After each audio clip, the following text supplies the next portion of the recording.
Right. So what I was saying about the mythologies, the beautiful Vedic mythologies, is that they're just that. They're mythologies, they're teachings, they're wisdom. And then they've created, like, I guess you could call it an avatar to represent that story and that wisdom and how it can be applied to your own life. So the way I like to think of it is, I was mentioning, like, say, Ganesh. Ganesha is, we know, the elephant god, which is the remover of all obstacles. There's so many beautiful chants to him. And when you really envision Ganeshi and you're chanting Ganeshi, you're bringing it in, that power within you, okay? And it's not to say that, yeah, okay, an elephant, half human creature really existed in the world. It's the mythology around what that represents that really exists in all of us.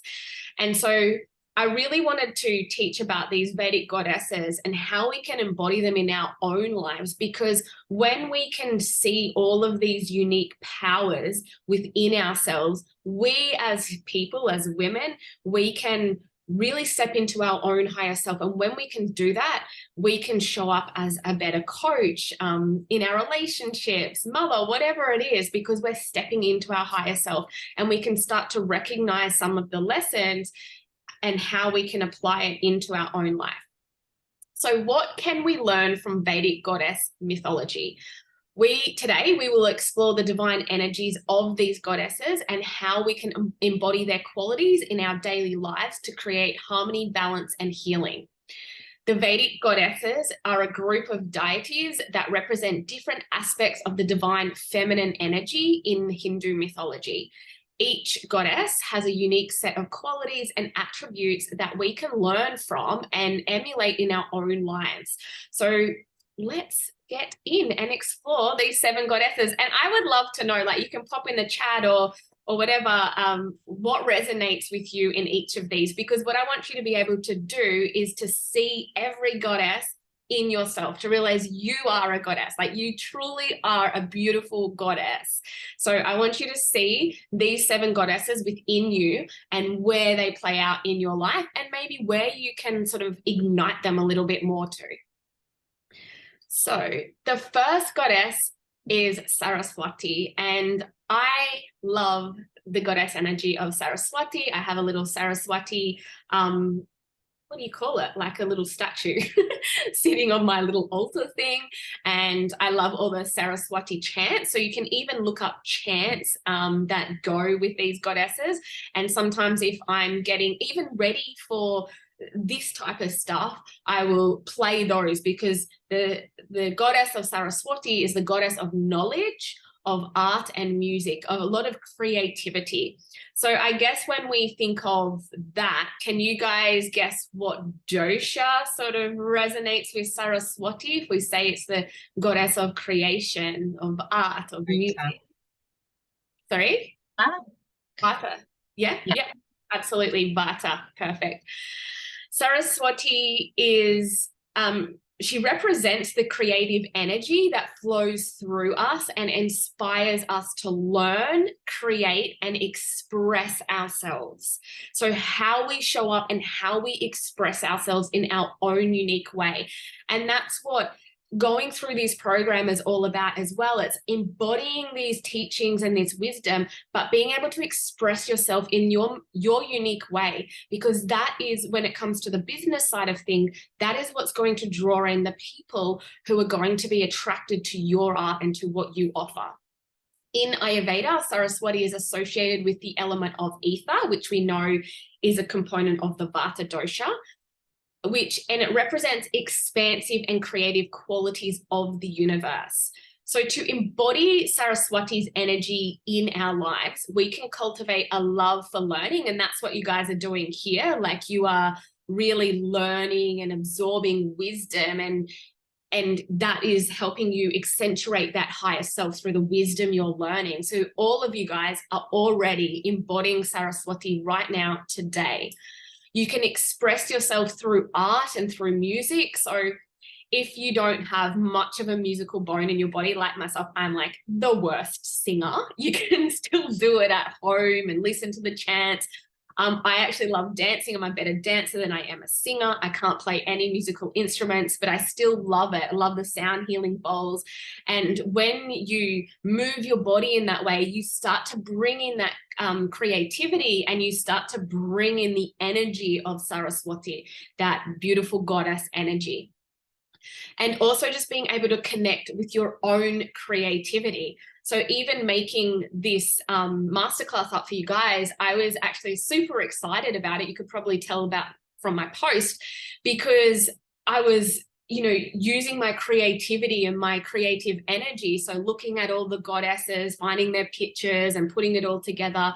It's being able to connect with my Saraswati goddess inside and connecting with my own creativity. And we can do that just in our general life, through our hobbies, the work that we do. If we want to go into business, whatever it is, it's like, how can we connect with our creativity, but in a real flowing, non-forceful, beautiful way? That is the energy that we want to connect to when we're connecting with our creativity.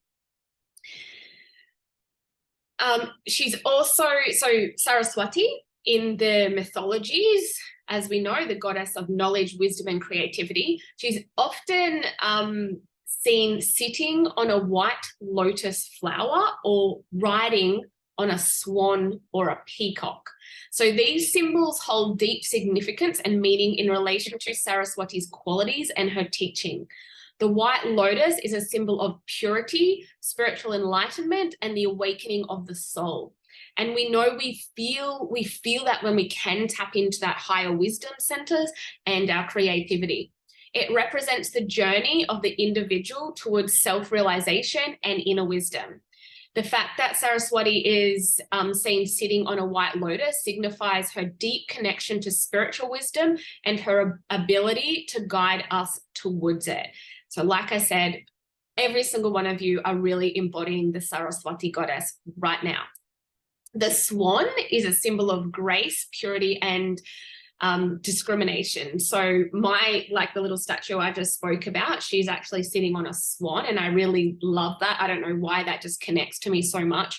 And it represents the ability to discern what is essential and what is not. And that comes down to embodying and having that true wisdom, like what is essential and what is not. We can get caught up in so much of the doing and so much, Jen, of the busyness. I know you work a lot with busy minds, but what of that is actually essential and what is not? The Saraswati goddess helps us realize this, or the embodiment of her, because it's in us, helps us discern essential and what is not. What are we focusing on? And to navigate the complex terrain of life with ease and clarity. So we call in this goddess energy and wisdom so we can work through our life with certainty, with more clarity, with discernment, with essentialism. The swan also symbolizes the ability to separate milk from water, which represents the ability to distinguish truth from falsehood. So intuitively understanding and knowing our inner truth. Saraswati's association with the swan signifies her role as a guide and mentor, helping us to navigate the complexities of life with grace and wisdom. And you guys are all guides. You are all mentors in your own right in different aspects of your life. And so again, when we can call upon this energy within us, we can really step into that power as that guide.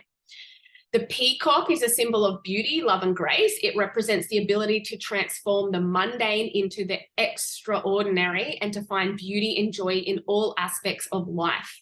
The peacock's dazzling colors also represent the different hues of creativity and the ability to express ourselves in unique and creative ways.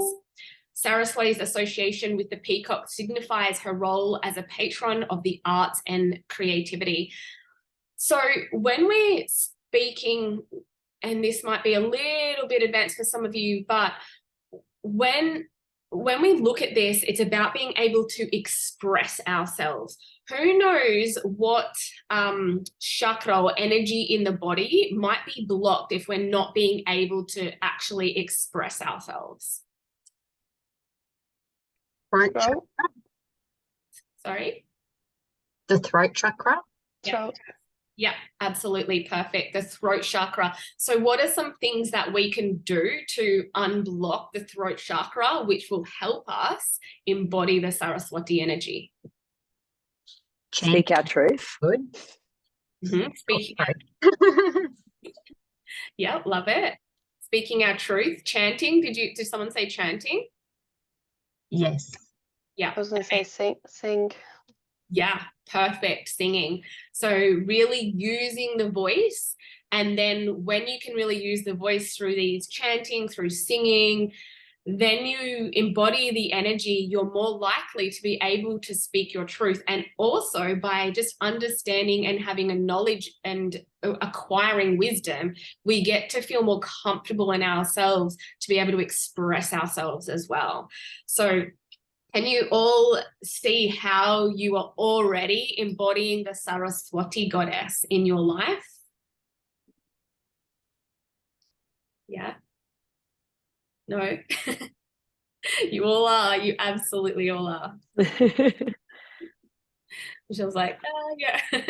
No, I feel like I am. That was really good, actually. I think there's moments sometimes where we can get in a little bit of doubt of that. But again, that's like normal. We're only human. Oh, absolutely. We are human goddesses. And I was going to say that. I was like, I'm a goddess. and part of our human side is, you know, our ahamkara, which is our ego mind, which is a beautiful thing. It keeps us safe and it does help us discern some things. But sometimes we get too stuck in our humanness, and we've got to embrace more of that goddess and that's self-empowerment and respect. So we, like I said, with these, they're mythologies, and it's saying that you have all of these qualities within you. It's really about letting them shine in different ways and how to tap into that energy, because when we can tap into the energy of that goddess, it's so powerful. Like when we think about creating abundance in our life, it's all an energy exchange. It's all about energy. So when we can embody the energy of these mythologies, it can really help us in the direction that we need to go in life. And so as I was mentioning, like before we hit record, you know, I'm doing my master's degree and I've got to fly to Melbourne for exams already. And the lecture, I had uni all weekend. The lectures were so uninteresting. The lecturers are really boring. And I'm like, I'm going to have to embody some Saraswati goddess energy to get myself through this. And sure enough, yes, I put on the Saraswati chants, put my legs up the wall when we had a break, and had to listen to that just to realign my energy with that. So there's so many different powerful ways you can do this. And you might not be sharing all of this with your clients. This is more to help you guys, but maybe the clients that are open to it, you might be able to share. So the next one is a Lakshmiya, and I know, Jen, this is one of your favorite goddesses. And Lakshmiya is the goddess of wealth and prosperity. She represents the abundance and prosperity that is available to us when we align with the flow of the universe. And I think that is so important. When we align with the flow of the universe and we co-create with the universe by embodying this energy, more abundance flows to us. And it doesn't always have to be in monetary abundance, but it can be in the way we feel abundance. In Ayurveda, Lakshmi is associated with the element of water, which represents the fluid and receptive qualities of the universe. To embody Lakshmi's energy in our lives, we can cultivate a sense of gratitude and abundance. We can practice generosity and giving and align our actions with our values. One of the most common symbols associated with Lakshmi is the lotus flower as well. And that's sort of why I see Lakshmi more with the pink lotus and the Saraswati with the swan, just in my mind, how I visualize it. The lotus, again, it represents purity and enlightenment and transcendence of materialism. Lakshmi is often seen sitting or standing on a lotus flower, representing her ability to rise above material desires and connect with the divine. So abundance goes beyond material abundance. It is really truly abundant in how you feel. Again, it's all about the energy that we express and can feel. Another symbol associated with Lakshmi is the gold coin, and the gold coin does represent wealth, abundance, and prosperity. Lakshmi is often seen holding a gold coin or showering them from her hands, representing her ability to bestow material and spiritual abundance on those who seek her blessings. The elephant, and you can see in the background of this picture, there's lots of elephants, and it's another symbol associated with Lakshmi. The elephant represents strength, wisdom, and intelligence. She's sometimes seen riding on an elephant or surrounded by elephants, which also represents her power to remove obstacles and offer blessings of wisdom and intelligence.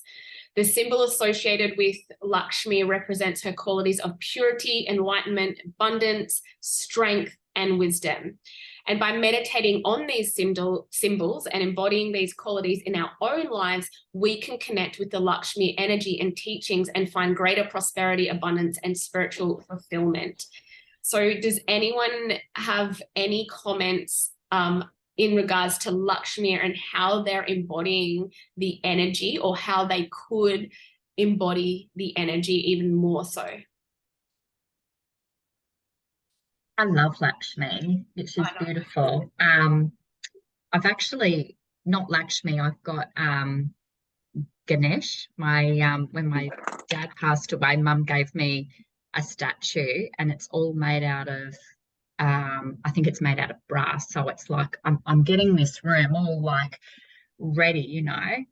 Something that has really shifted my perspective is I have all of these lots of different ways of doing gratitude practices, and sometimes like we may be feeling quite like far out, that was like didn't get what I wanted done, and it's like our brain sort of has a tendency to go on that. And so some things that I do, which is very much looking at what you do have access and available to, is every night I have a little rock, and I basically say to this rock everything that I'm grateful and was amazing. And you're only meant to do really one thing, but then I just can't stop. So, like it's like, it was really good, like focusing on what went well, even if it was like how, the shower felt really nice and you could escape your children, and all of those things. So like all these little activities have just shifted my perspective on focusing more on that abundance of what you have already available. Yeah.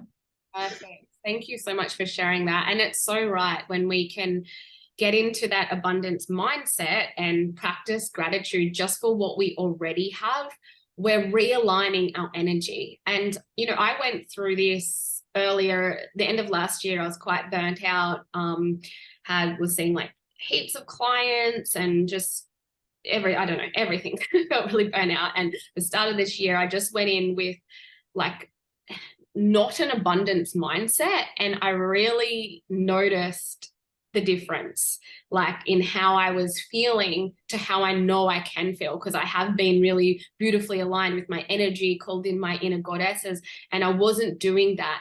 And the quickest way to realign your energy, exactly like what you're saying, Jen, is to realign with the gratitude of what is already in existence for you. Because yes, we do hear a lot about, you can manifest anything and everything. And yeah, to a degree you can.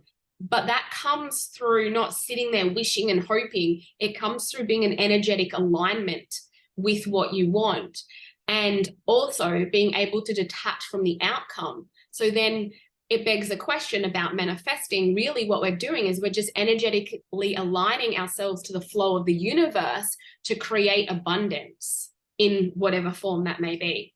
And that's exactly what learning these mythologies we can do. If we do find it hard to connect to just, abundant energy, then we can be like, I'm going to connect to the Lakshmi abundant goddess. Because when you have, and I think this is the beauty of the mythologies, when you have something to visualize like Lakshmi goddess on an elephant, you can start to feel that energy. But if someone just tells you, okay, feel abundant, you're like, abundant, like, what is that? Abundant, I'm abundant, I'm abundant, and nothing's shifting because you're not really embodying the energy of abundance. So yeah, thank you so much for sharing that. Love it. So our next goddess is Durga, and she is the goddess of strength and protection. She represents the power and resilience that we can access when we face challenges and adversity. So I feel Durga is such a powerful goddess that we do need to call upon within ourselves at different times. And I feel the way that the world is at the moment, a lot of us are calling in Durga's energy, which is wonderful because she will protect us. She represents, so in Ayurveda, Durga is associated with the element of fire. And who knows or who can remember what dosha fire is really representing as part of? Pitta? Pitta, that's it. So Durga is very Pitta in nature, which represents the transformative and purifying qualities of the universe. To embody Durga's energy in our lives, we can cultivate inner strength and courage, set healthy boundaries, and practice self-care. Durga is fierce warrior goddess who represents strength, courage, and protection. She's often seen riding a tiger and holding weapons in her hands, which have deep symbolism in this mythology. The tiger is a powerful animal that represents strength, courage, and our wildness, like embodying our wild womanly side as well. Durga's association with the tiger represents her ability to harness her primal instincts and use them for good. It also represents her power to conquer fear and overcome obstacles with bravery and determination. So whenever we are facing situations that make us feel really fearful, even if that's like, at the end of the program, when you start coaching your first client, all of these fears, they come up. And this is where you've got to step into your Durga power. This is where you're like, no, you know what? I overcome this. Like, I'm stepping into my Durga goddess right now. And like, I'm going to show up wholeheartedly. I'm going to go in there riding my metaphysical tiger, whatever that is for you guys. But just having these visualizations of how you can embody this goddess, it gets you on that energetic path. And that's what I really love about these teachings.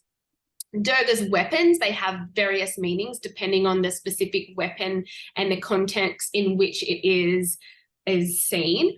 Some of the most common weapons associated with Durga include the trishul, the trident, the chakra, which is a discus, because chakra actually means like round, like disc, and sword. The trident represents the three aspects of consciousness: waking, dreaming, and deep sleep, and the power to overcome them. It also represents the three qualities of nature, and they are the three Mahagunas. Can you guys, anyone remember the Mahagunas? Oh, You've got it, Michelle, the Mahagunas. I know, and I just saw this too. The quality of the mind, but they're also represented in all things. So that's sattva, which is purity, rajas, which is activity, and tamas, which is inertia. So it represents the qualities of the three natures and the power to balance them all, because we need to balance all of the Mahagunas. The chakra represents the cycle of birth and death and the power to break free from it. It also represents the power of the mind and the ability to overcome ignorance and delusion. The sword represents the power to cut through illusions and overcome negativity. It also represents the power of detachment and non-attachment, which allows us to act with clarity and focus. Together, Durga's association with the tiger and weapons represent her qualities of courage, strength, and protection.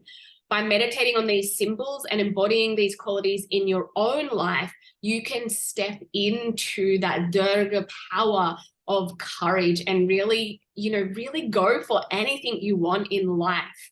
So the more I read about Durga, you know, the more I'm like, yeah, she's got it going on. Like, I really want to embody her. So does anyone have any stories or comments that they would like to make in relation to how they are embodying Durga in their own lives at the moment, or how they could perhaps embody this energy?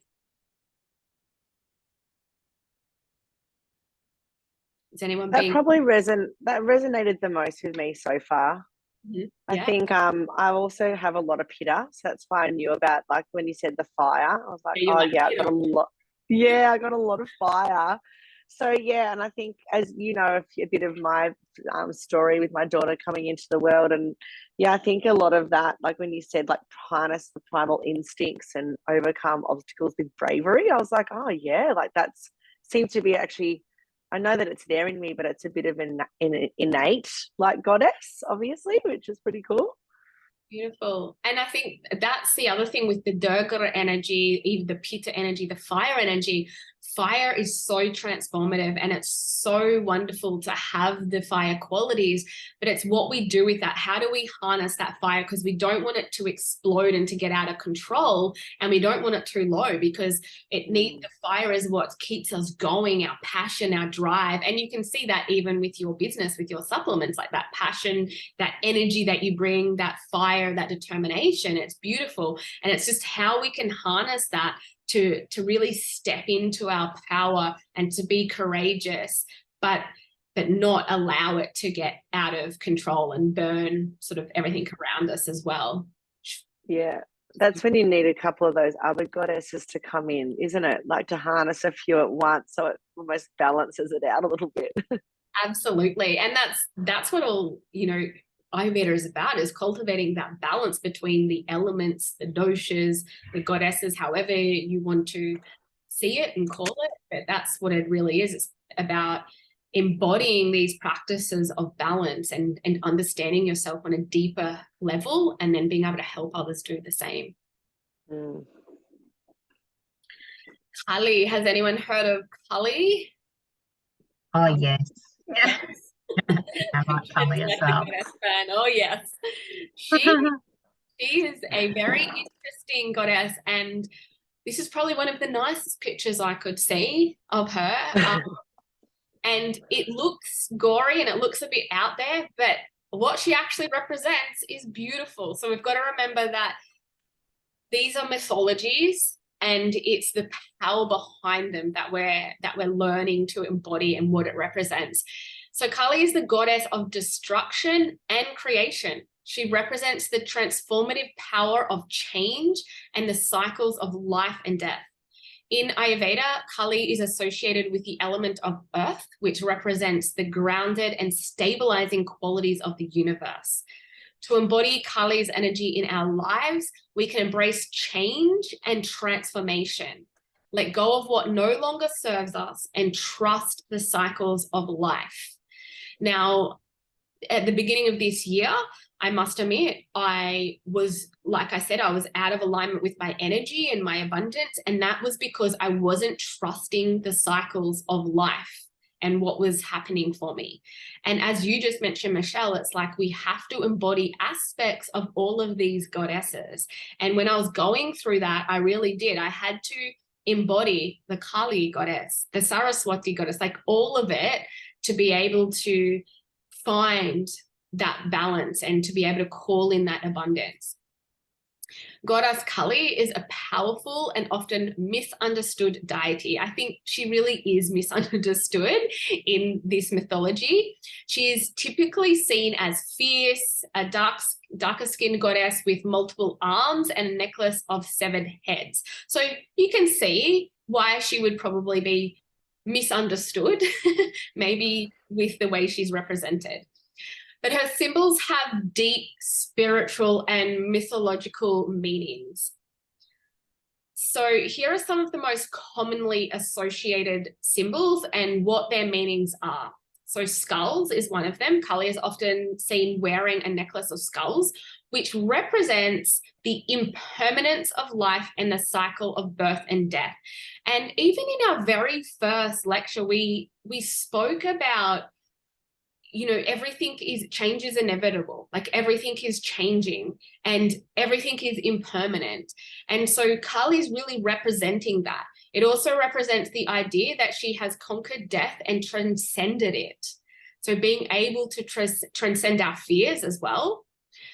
Another symbol is her tongue. She's often seen with a protruding tongue, which represents her fearlessness and uninhibited nature. It also symbolizes her ability to consume negativity and transform it into positive energy. So being able to, you know, as empathic beings and in this coaching space and the work that we do, we will be absorbing a lot of people's energy. Like it's just what we do in everyday life, but especially in this industry. And so being able to call on that Kali energy will help us transform that into positive energy, or to be able to block it from other people's negative energy from penetrating into our own. So it's really important to be able to set those boundaries, and that's all about stepping into the power of this Kali energy. She's also seen with a sword, which represents her power to cut through ignorance and delusions. And that's fear. So basically, Kali, when we really embody Kali energy, we're able to see what's negative, what's not. We're able to cut through all of the fear in our life and the ignorance that we have and the delusions that we're creating in our own mind about the way things can go. And once we can sort of get through all of that, then maybe we're like, okay, thank you for that Kali energy. Now I'm going to call in more Lakshmi. Now I've cut through the illusions and the fear. I'm going to call Lakshmi in to then align myself with that abundance energy, you know? The sword also represents her power to protect her devotees and vanquish evil forces. Kali is also often seen holding a scimitar, which to be honest, I actually don't really know what that is. I think it's like a slingshot thing, but it represents her power to destroy negativity and obstacles. It also symbolizes her power to cut through attachments and desires and liberate her devotees from the cycle of birth and death. So we can really see that it's all about cutting through negative cycles and transforming and transcending into new life and new positive energy.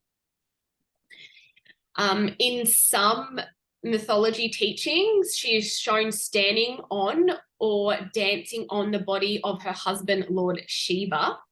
And this represents the idea that Kali's power can even subdue the most powerful and revered beings, and that she is the ultimate form of Shakti. So Shakti energy is that divine feminine energy. So we've got Shiva and Shakti. So Kali is the wife of Shiva. You may have heard of Shiva, which is one of the gods. So when we embody the Kali energy, we really embody the ultimate form of Shakti, that divine feminine energy. So overall, Kali's symbols represent her fierce and transformative nature, as well as her power to destroy negativity and liberate her devotees. So I think she's actually a really powerful goddess, and it's one that we can call in on and meditate on when we are getting stuck in that cycle of fear, because that is also the cycle when we can break through that. So that's the cycle of death and rebirth, right? There's so many different cycles of what death and rebirth can represent and look like to us. And that can be coming out of that fear state and into that more energetically aligned, abundant state. Does anyone have any comments about Kali and how they're embodying, or how they can or should or want to embody more Kali in their life? I would probably say it was when I joined back the boat in November, because I built up this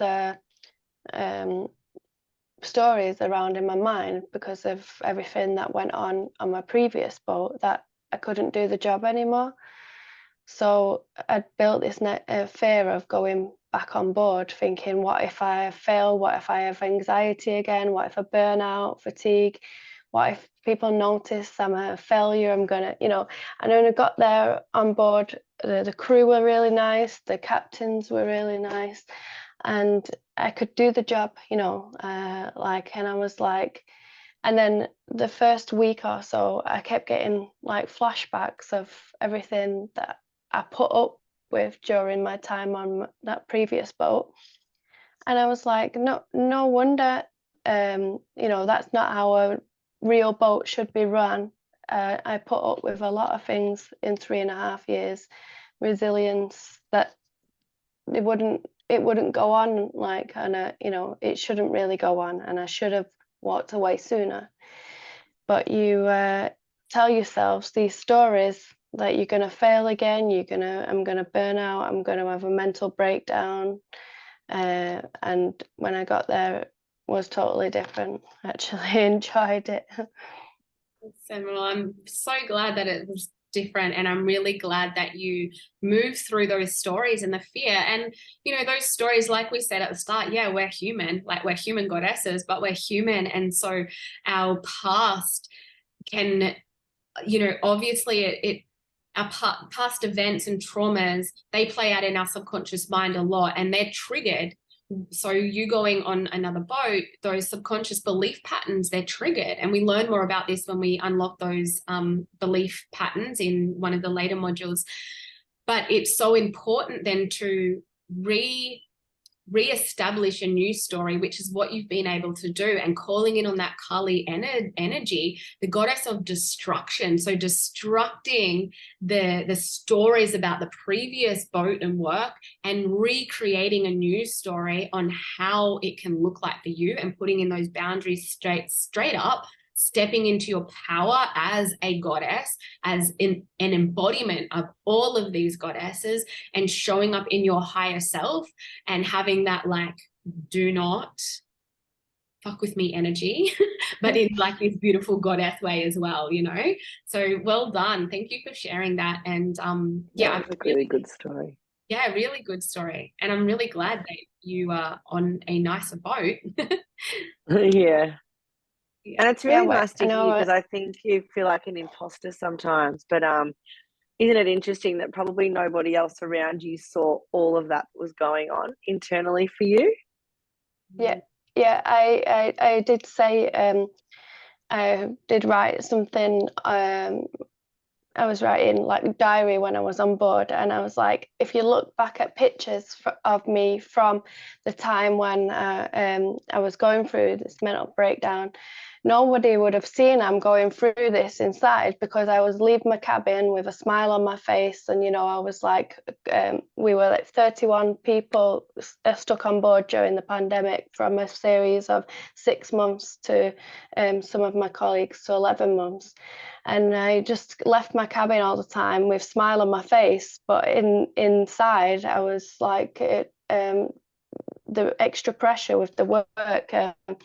One of my main jobs was to get crew to fly to and from the boat, and in May 2020 there was no flights in the entire world. So yeah, I developed this imposter syndrome.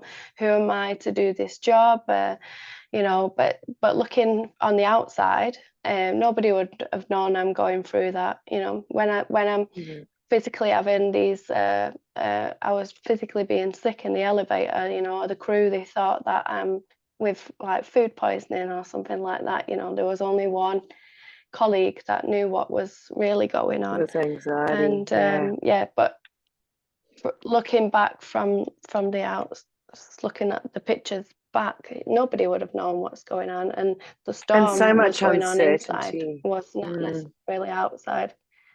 And you've brought up a really important point. Like, when we have physical manifestations in our body, so someone, you know, has got a headache and they can explain that, and they're like tired, and someone's like, what's wrong? Oh, I've just got a migraine, or I've, you know, sprained my ankle.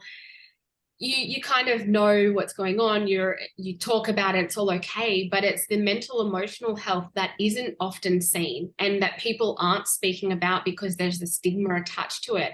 And that's why I think this work is so powerful, because it unbinds ourselves from that, and we get to look into ourselves more. But also, when you are working with clients, why having a holistic approach is so important, you know, not just talking about diet. And for instance, the client that I had yesterday afternoon, like, she come to me for weight loss, but it's not just about food and exercise, like hardly ever is, you know, they are obviously important, but it's about the emotional, mental health as well, the spiritual aspects. And when we started speaking, you know, she did touch on that. She's had a lot of childhood trauma, which is huge for people going through weight loss, because a lot of their weight has been contributed to emotional eating patterns and disordered eating behaviors. We think of disordered eating behaviors as in anorexia, bulimia,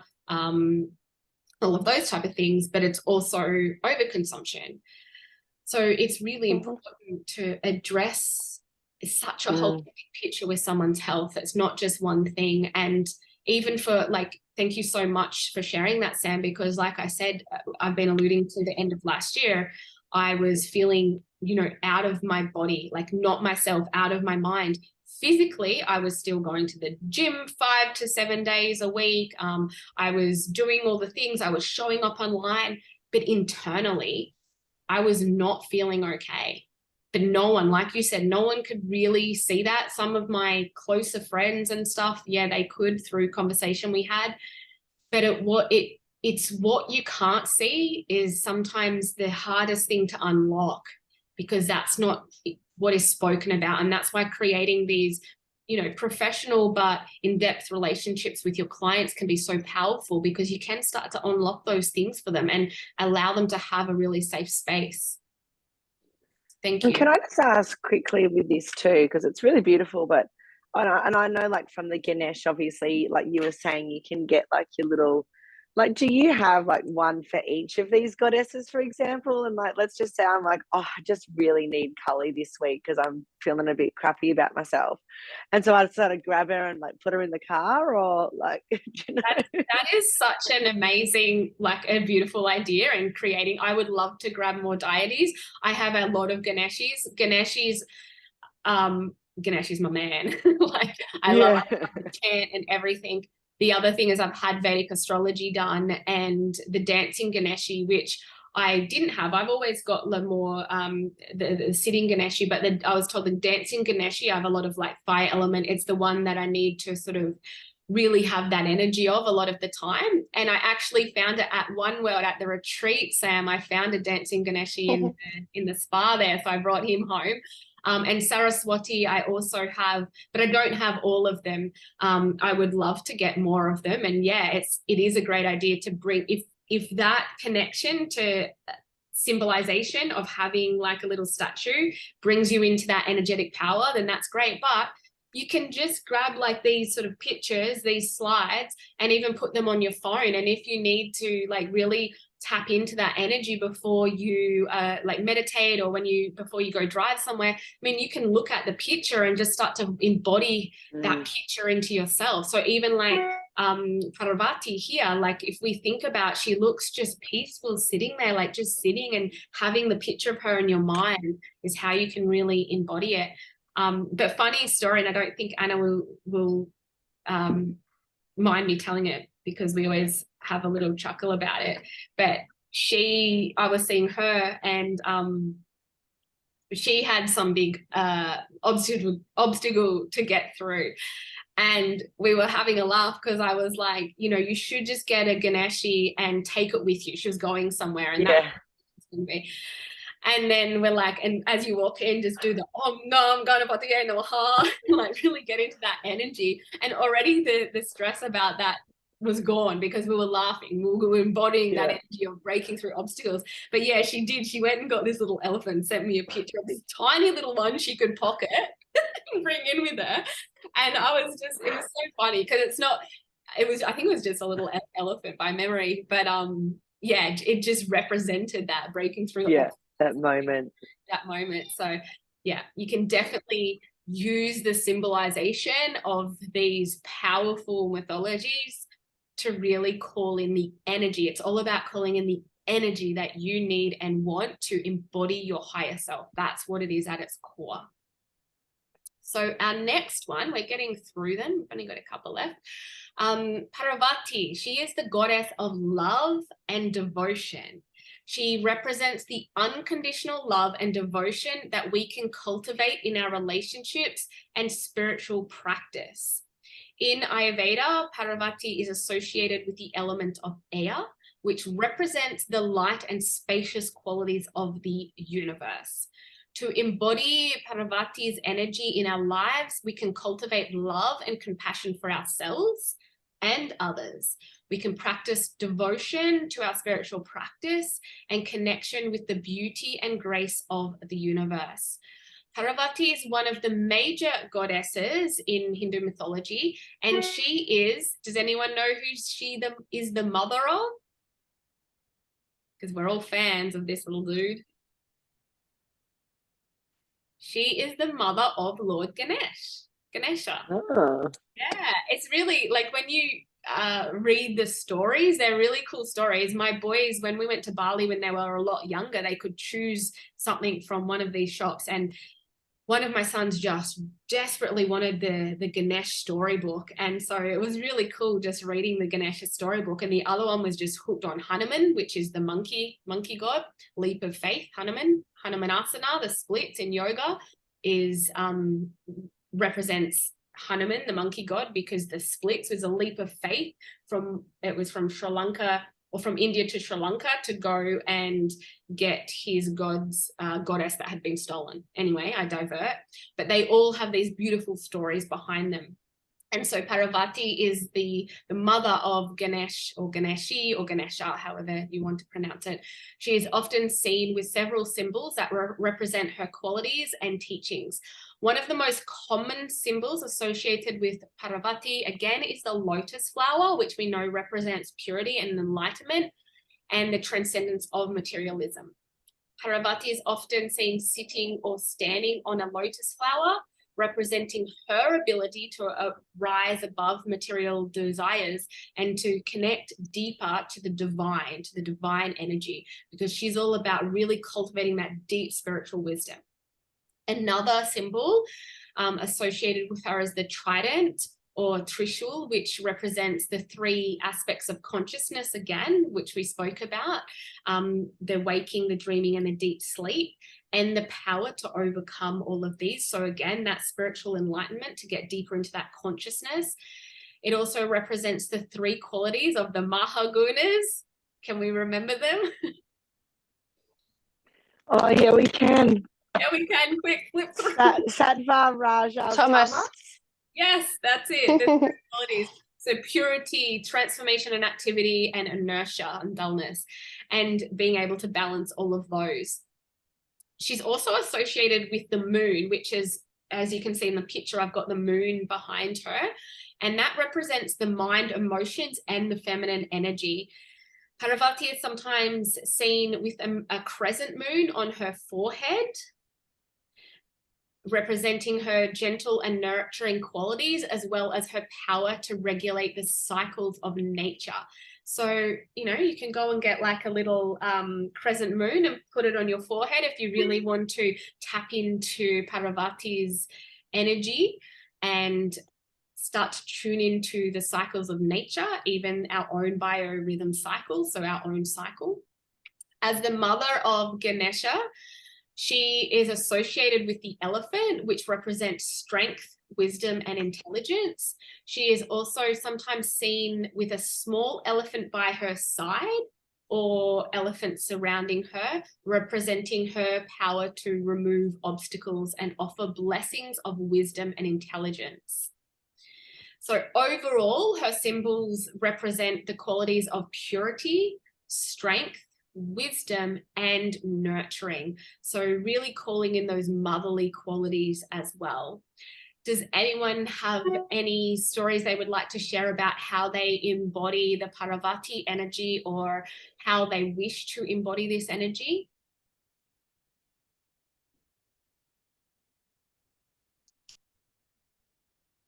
It's just interesting how we're so, as females, I think, so governed by the moon. So I thought that was really interesting. Like being able to regulate the cycles, and you really feel quite, like I can definitely tell. I'm like, oh God, must be a full moon, or the water's raging, the ocean. Like there's just something going on that's just so reflective of ourselves. So that's I think we could all probably take again another little bit of this on a monthly basis. Absolutely. And even like when we do have that full moon, going outside, bathing in the full moon, putting our soles of our feet on the ground and grounding ourselves into that energy, because it can be quite energetic, and women who suffer anxiety and a lot of stress, like it can be exacerbated by that energy. So going and grounding yourself in the full moon, like with your feet really solid on the earth and feeling that and calling in that nurturing Parvati energy can be really helpful. And then again, like the crescent moon, this is where we can be more intuitive, and we can hone in on the subtle nurturing self-care wisdom of Parvati, and how we can bring ourselves into spiritual alignment and that sort of subtle, beautiful, nurturing energy. So there's some other beautiful ways we can embody these powers. So we've got 2 more to go. The next one is Tara, and she is the goddess of compassion and healing. And I think that's why she is seen green, because green is actually the color of like the heart chakra, the healing energy, and the compassionate center. She represents the healing power of compassion and the ability to alleviate suffering. In Ayurveda, Tara is associated with the element of space, which represents the vast and infinite qualities of the universe. To embody her energy in our own lives, we can cultivate compassion for ourselves and others. We can practice self-care and healing. So really, Ayurveda practice is all about self-care and healing. So we are embodying Tara goddess energy when we're practicing Ayurveda. And also we can connect with the infinite potential of the universe, which is seen through her energy. Goddess Tara is a Hindu and a Buddhist goddess who is often seen with a green complexion, like you can see in the picture. And this color green is rich in symbolization and represents several aspects of Tara's teachings and qualities. So from the Hindu point of view, the green is often associated with nature, growth, and vitality. As a goddess of compassion and healing, Tara's green color represents her ability to nourish and support growth in all aspects of life. It also represents her connection to the natural world and her power to heal and restore balance in the natural environment. And then in Buddhism, the color green is associated with the heart chakra, which represents love and compassion and emotional balance. Tara's green color represents her teachings on compassion, forgiveness, and emotional healing, and her ability to help individuals connect with their own heart-centered wisdom. In addition, green is often associated with the energy of abundance and prosperity. As a goddess of wealth and abundance, Tara's green color represents her ability to bring prosperity and good fortune into the lives of her devotees. Overall, the green color associated with Tara represents her teachings on compassion, healing, abundance, and nature.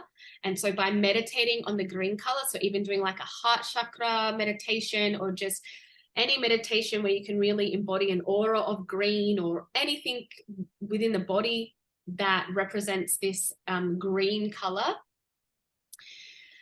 you can start to embody these qualities in your own life, and we can connect with her energy and teachings and find greater balance, abundance, and spiritual fulfillment. So even through your process of healing, Sam, you have really embodied the Tara qualities, because being able to heal from that heart-centered space is healing the emotional aspects of ourselves as well. So you have been able to really embody the Tara goddess. Does anyone else have any ways in which they've been able to embody this? Or with your client? I think I could use a little more self-care. So Beautiful. it's an opportunity, I don't think. Yeah. And I love the color green, so that's interesting. Yeah. So even like always green, hey? gravitated to it. Yeah. Beautiful. And so even if you know, we're talking about the symbolism and having statues and whatnot, but even having like a little emerald stone, a green stone, you might even talk to it at night with your gratitude, like Jen. So that's a good, another good reason.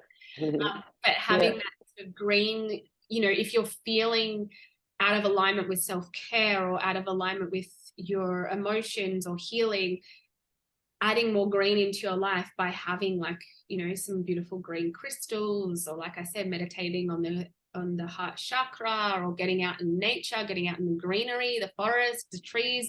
Before we started recording, you said like that's where you were from. You've moved more beachside, but you know, having that trees, sometimes you got to go back to your roots. You know, that self-care and healing comes from the roots of who you are. Maybe you need a trip back home. Well, you did. You just had a trip back home, right? I just did, but it's really interesting you say that though, because every time I drive there, my whole body just goes, like it just feels so grounded and balanced and in peace. So yeah, it's interesting. So for you, that is self-care, right? Going back Yeah. home. Whether that's home physically or just coming back home into the heart. So maybe if that's even meditating on like a beautiful green forest, a place that feels homely to you, help you come back home to yourself. Yeah. And our last goddess is Gayatri, and she is the goddess of divine light and wisdom.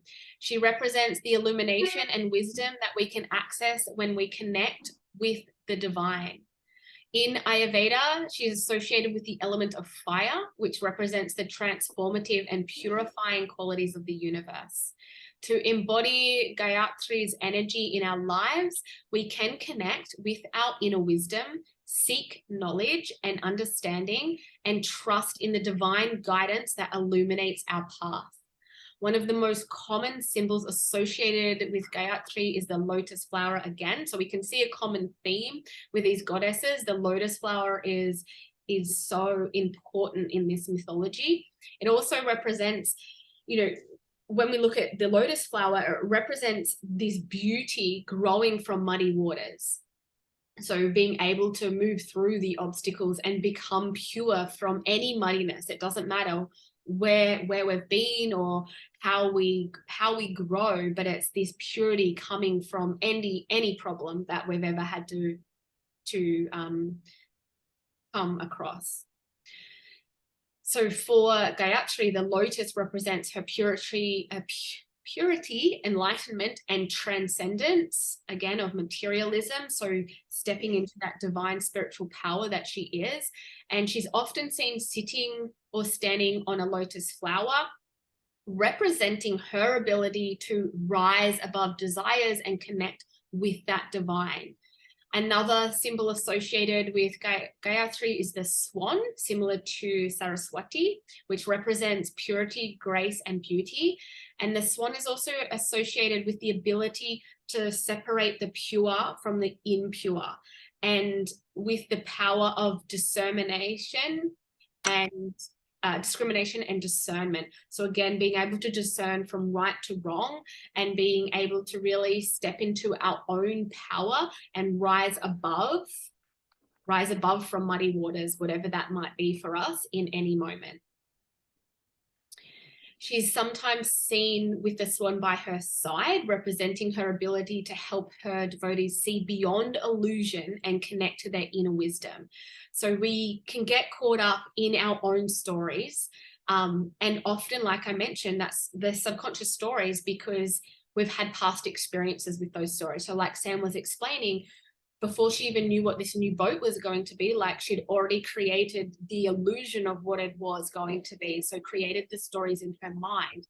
But Gayatri teaches us to connect to that inner wisdom of knowing, and that inner wisdom of your own goddess and your own power, so that you can see through the illusion and recreate your own new pathway and new story.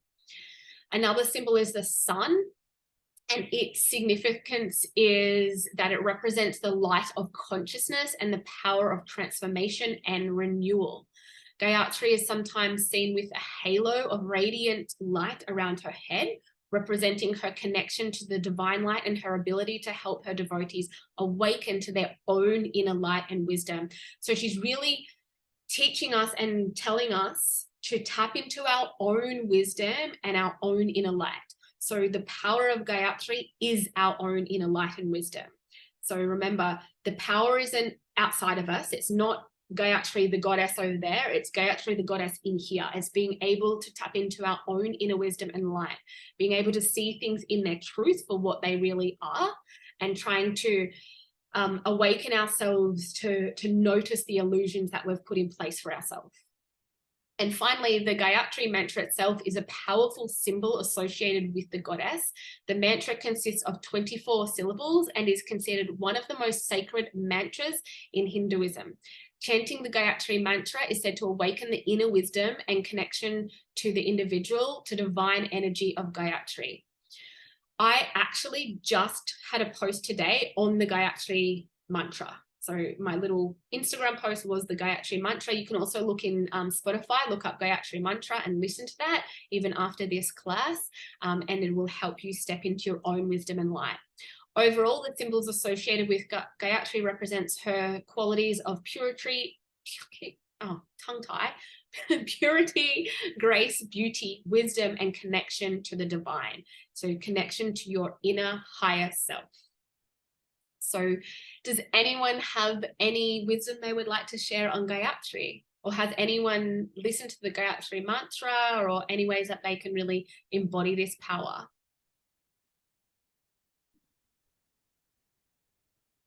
Okay. Well, like I said, yeah, definitely check out the Gayatri mantra and see what emotions come up for you. See, maybe nothing comes up for you, but if you sit there with your eyes shut down, being really quiet and just connecting to the breath, and play the mantra without any expectations, without, attachment to what's going to come from it.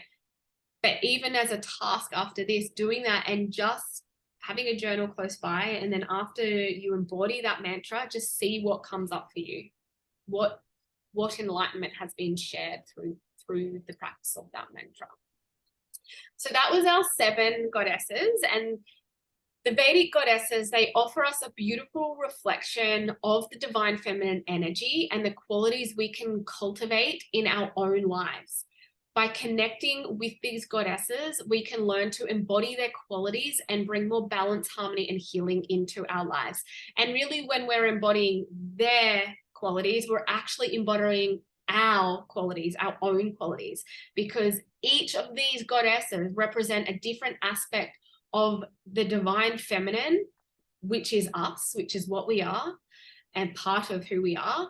And by embracing their teachings, we can awaken these energies within ourselves, because they are us. They are our energies. We just need to align with those.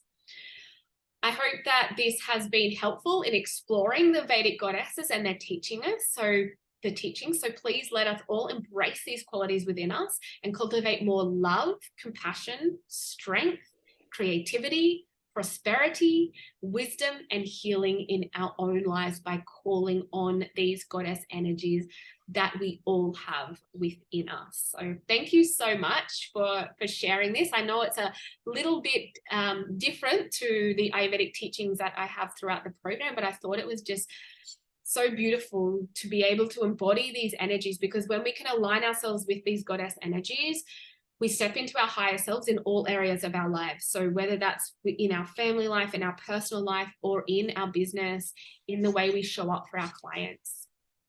Thank you so much. Does anyone have? Thank you so much. I love all of this. Yeah, so good. Yeah, me too. Yeah, it's so good. Oh, it's so Thank good. you. You're amazing. You're welcome. Is there any goddess in particular that you're going to call more upon, that you need to embrace more? How about we just quickly go around and we can just say one of the goddesses we're going to embrace more. Jen, we'll start with you. Oh, I know Carly quite well. And I heard about like one mythological, I don't know if that's what you call it, is that she was out of control by killing all the demons, and it was Shiva who laid down in a complete surrender, and it was his ability to surrender that she realized that she went over the top. And sometimes I was sort of doing some calling on that, but I didn't know if I was calling too much of that Kundalini energy and not, yeah. So I think for me, I might call in, let's call a bit more of that Lakshmi again. Yeah. Yeah. Prosperity. And I think actually in next class, we have a guest expert coming in to talk about Kundalini energy. She's a Kundalini. Oh, yeah. That'd be amazing. Again, Kundalini isn't my area of expertise. I'm like very much more clinical Ayurveda. And I love all of this sort of stuff and the mindfulness and everything, but the Kundalini energy is very much her expertise. So I've got her to come in and speak to us about that, because we're energetic beings. Like I said, we can't separate our physical, our mental, our emotional, our spiritual health. Even I always say, and our dharmic health, our connection to ourself and our bigger purpose, that is what health really is. And as Ayurvedic holistic health coaches, that is what I'm teaching you, to be able to see all of these aspects in yourself and your clients and be able to address their needs and meet them where they're at. They might only just want, might just need to talk about the physical, and you've got to meet them there. And then later you can lead them into the other stuff. So my client that I was speaking about, I asked her, so do you know anything about Ayurveda? She had no idea. I just got recommended you by someone else. And I was like, okay, so she's more here for the science, the physical. But then she only booked in for an initial package, but she's jumped into my program because she then, through our conversation, realizes, no, I do need more of that mental, emotional support and uncovering the limiting subconscious beliefs, which is in my program. So you never know where you're going to have to meet your clients, but it's being aware that there is so much more to health than one aspect. Awesome. So thank you. Michelle H, what? Yeah. What? I think Carly is the one that resonated with me the most, as you were talking through, in terms of what I probably need to channel a little bit more of. And it's interesting because I've been doing a bit of energy healing and tinkering with a few things recently. And two separate people have said to me, there's a lot of change coming for you this year and you need to embrace the change. And so it's a theme, right? So I've got to listen to that. I've got to listen to those signals from the universe, right? So the flow of the universe. That's about getting into that energetic alignment, right? Yeah, exactly right. So that's the one for me, I think. Amazing. Yeah. So now you guys got to think of ways that you can call in that energy, right? Beautiful. And what about you, Sam? I was just looking now and I was like, first came to mind Lakshmi, to be more grateful for the things I already have, rather than just always thinking ahead. That's why I think I get anxiety, because I'm always thinking and planning the future, instead of just being appreciative in the present. But also to the Saraswati, to bring more like creativity. Like when I've said this to you before, when I'm relaxed, this creativity comes in. It seems this time with lots of change, moving house, just bought a house also in Spain.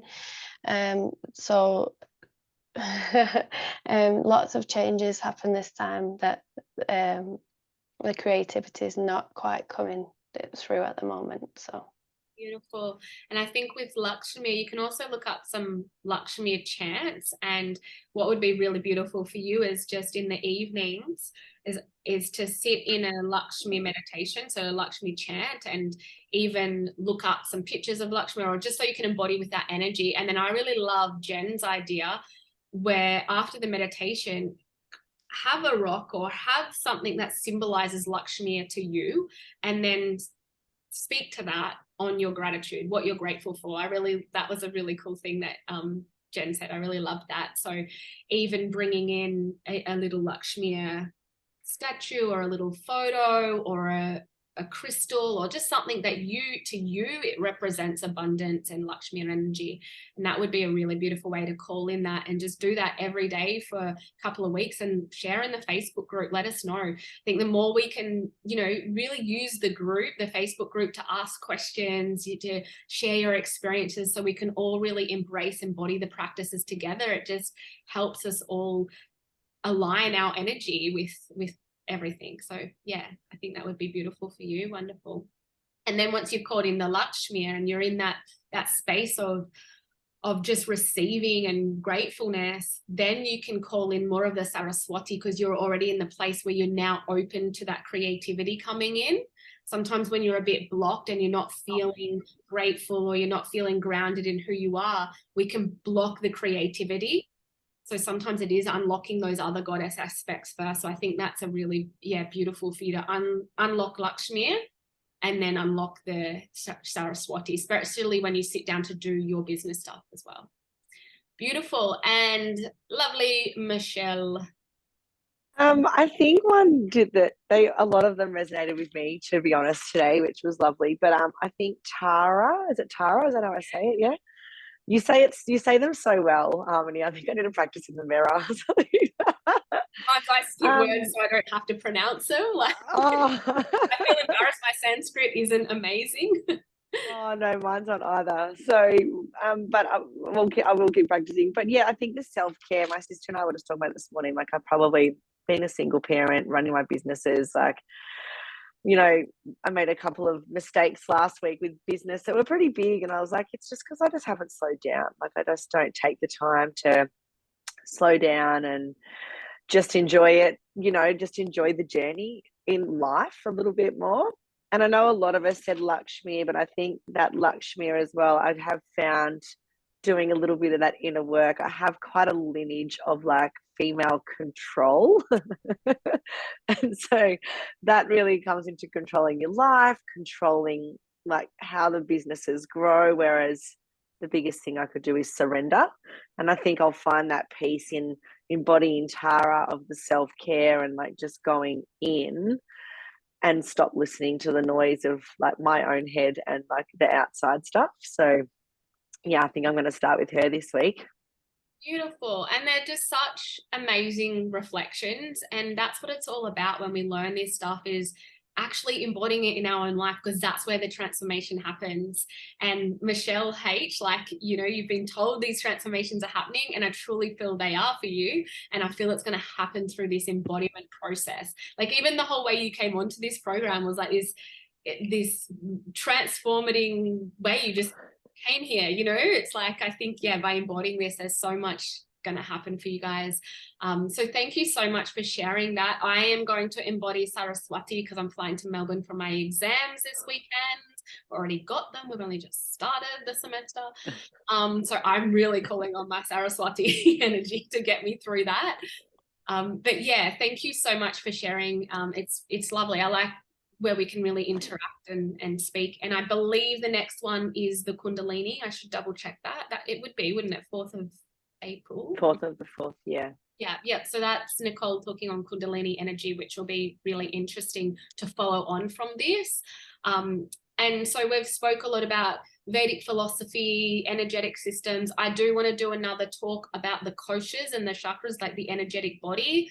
And then after that, we'll probably move more into some of like the dosha work and the other Ayurvedic principles. But it's always good just to get an understanding of the philosophies and the energy, and that it's so much more than just nutrition and that baseline health that we think of.